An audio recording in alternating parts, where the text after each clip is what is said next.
Uganda, Ronald Baganza eyali town clerk wa municipali ye Busia, Yinginiya Faruk Kiganda, omuyambi we Martin Sekamanya, omubalirizi w'ebitabo Wycliffe Kimulwa ne Javenel Kundu be bamu ku basimbiddwa mu maaso g'omulamuzi wa kkooti e Busia, Thomas Okoth. Abalala kuliko abakozi ba Shell Uganda, Christopher Kyaligonza eyali manager ne Douglas Were Mukisa. Okusinziira ku ludda oluwaabi, omusanvu bano bawera ennemba n'emisango 7 okuli okubulankanya ssente wakati w'omwaka 2023 ne 2024 n'okwekobaana okubba ssente ezaali ez'amafuta ga munisipaali. Kiganda James ne Kundu Jevenal n'abalala bangi wakati w'omwaka 2023 ne 2024 ku Shell, ku petrol station ya Shell mu Busia wabba liters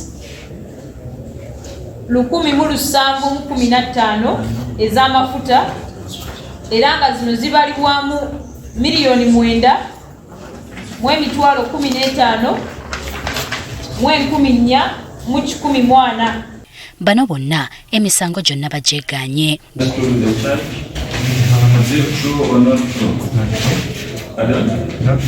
Wabula omulamuzi tabakkiriza kweyimirirwa olw'ensonga nti okunoonyereza kubadde tekunnaggwa.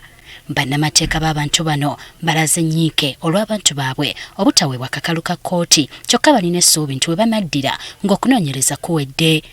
Era tubadde tumanyi tugenda kubeera nga twapulayinga oba tusaba kkooti ete abantu baffe ku kakalu ka kkooti, naye unfortunately oba eky'omukisa omubi nti tutuuse wano ne tusanga nga investigation oba okunoonyereza kukyagenda mu maaso. So kati ekyo ne kibeera nga kitubeera nti oba kituziyiza okubeera nti tukola okusaba kwaffe okwo. Kkooti bw'enaaba ekkiriza ejja kubayimbula ku kakalu kaayo. Bwe batekkiriza, still we shall continue with representing them.